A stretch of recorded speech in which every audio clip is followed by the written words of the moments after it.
Kami merancang aplikasi StoreIt yang bertujuan untuk membantu UMKM dalam mengembangkan usahanya.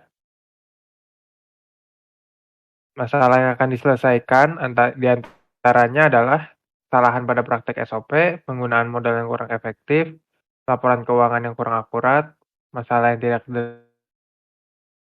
terdeteksi, dan masalah-masalah lainnya yang biasanya terjadi pada UMKM. Terjadinya kesalahan-kesalahan inilah yang dapat menyebabkan usahanya kurang berkembang atau bahkan lebih buruknya lagi dapat menyebabkan kerugian. Tercatat di Indonesia hanya sekitar 15% UMKM yang berkembang dan sukses masuk digital. Solusi yang kami tawarkan adalah sebuah aplikasi yang dapat digunakan oleh pelaku usaha UMKM dalam mengembangkan dan mengurus usahanya. Aplikasi kami memiliki banyak fitur yang dapat dipilih sehingga tidak semua fitur wajib digunakan yang membuat para pelaku usaha dapat menentukan sendiri fitur-fiturnya. Dengan begitu, pengguna atau para pelaku usaha dapat memfokuskan ke fitur-fitur yang dibutuhkan saja, sehingga mereka tidak akan merasa bingung. Dengan adanya aplikasi ini, kami berharap para pelaku usaha UMKM dapat dimudahkan dalam menjalankan bisnis dan menjadi sukses. Produk kami memiliki banyak fitur, di antaranya yaitu prosedur kerja, sistem kasir, pengelolaan karyawan, customer relation management digital, laporan keuangan, dan berbagai macam fitur lainnya. Fungsi utama dari proyek yang kami buat ini yaitu untuk mengelola sistem pada UMKM, yang salah satunya untuk menyusun dan mengetahui SOP umum yang diperlukan untuk UMKM. Selain itu, produk kami juga bisa mengetahui kesalahan yang mungkin terjadi pada penerapan SOP. Riset yang dipakai dalam proyek kami terbagi menjadi 4, yaitu ada physical research, human research, intellectual research, dan financial research. Physical research berupa perangkat-perangkat yang dipakai untuk menggunakan aplikasi seperti HP dan komputer. Lalu ada human research berupa karyawan yang terbagi menjadi beberapa jabatan seperti manajer, kasir, supervisor, dan yang lainnya yang bergantung pada usaha dan jumlah karyawan pada usaha user. Lalu intellectual research berupa merek, partnership, database, serta cloud server. Lalu yang terakhir terdapat financial research berupa uang kas serta kredit. Berikut adalah prototipe dari aplikasi StoreIt. Di sini ada halaman start page dari aplikasi tersebut. Kemudian akan langsung masuk ke login page. Di sini kita bisa masukkan nomor HP atau email dan juga passwordnya untuk login. Dan jika belum punya akun, kita bisa mendaftarkan usaha kita. Di sini bisa masukkan data usaha dan data pribadi untuk register. Jika sudah, maka bisa daftar. Ini adalah halaman utama atau homepage dari aplikasi StoreIt. Pada halaman ini terdapat beberapa fitur, yaitu untuk memilih usaha atau toko yang kita miliki dan juga menambahnya. Kemudian ada fitur laporan keuangan. Di sini user bisa memilih range waktu kapan dia ingin memilih laporan keuangannya untuk direkap.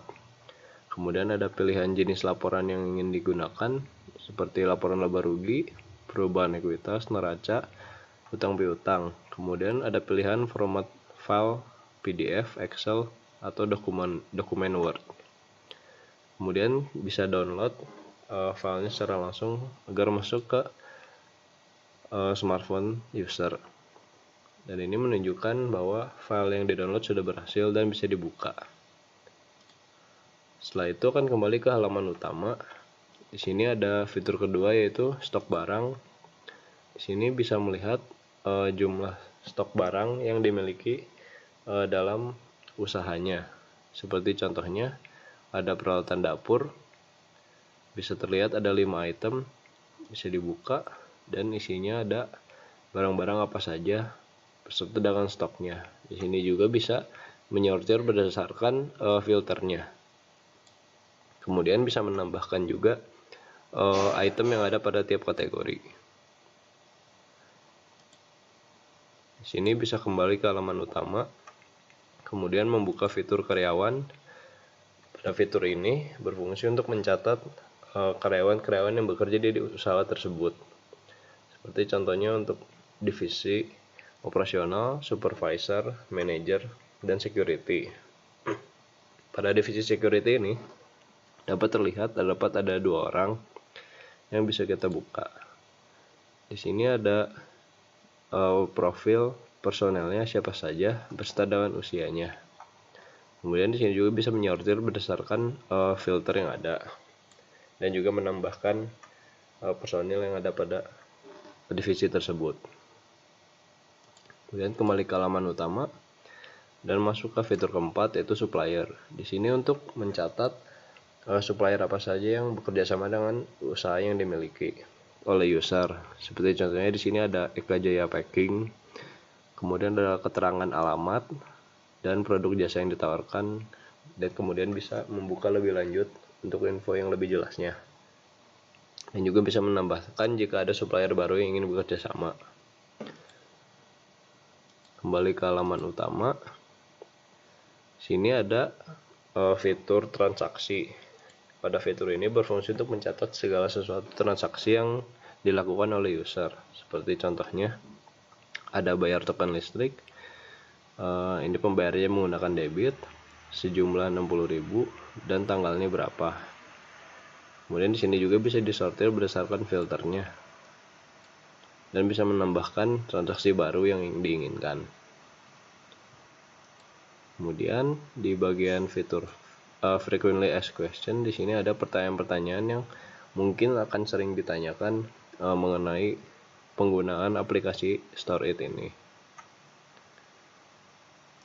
Kembali ke halaman utama, di sini bisa masuk ke menu kedua, yaitu menu Notes. Pada menu ini terdapat fitur untuk menulis atau membuat catatan pribadi. Seperti contohnya di sini ada to-do list, kemudian ada random. Dan di sini bisa menulis apapun yang user inginkan. Seperti contohnya ingin menambah catatan baru, tinggal masukkan judul dan isinya. Seperti contohnya isi ini, kemudian tinggal save dan akan muncul note baru. Kemudian kita bisa melihat note yang sudah ditulis tersebut dan bisa save. Menuju ke menu ketiga, yaitu message. Di sini merupakan fitur untuk melihat pesan apa saja yang dikirimkan oleh sistem ke user. Seperti contohnya ada dari sistem StoreIt yang mengucapkan terima kasih sudah menggunakan aplikasi StoreIt tersebut. Kemudian ada juga peringatan, yaitu salah satu fitur yang akan kami masukkan, itu peringatan terhadap event-event tertentu. Seperti misalnya saat akhir bulan harus membagikan gaji, akan diingatkan oleh sistem StoreIt ini. Dan kita bisa buka message-nya yang berisi pesan berikut. Kemudian jika ingin membayar gaji, kita bisa melihat daftar karyawannya dengan link berikut. Dan akan langsung terarah ke menu karyawan yang ada pada store utama. Kemudian bisa ke menu account. Di sini terdapat fitur untuk mengubah profil pribadi seperti nama, email, password, dan segala macam. Kemudian ada menu-menu lain juga untuk info usaha, riwayat, akun rekening, pengaturan, notifikasi, kebijakan, syarat ketentuan. Kemudian ada tentang StoreIt. Kemudian membagikan StoreIt dan juga rate aplikasi StoreIt. Dan di sini ada tombol terakhir, yaitu untuk keluar atau logout.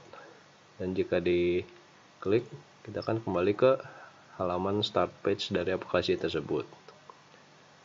Kemudian akan kembali ke halaman login atau register untuk masuk ke akun yang lain lagi.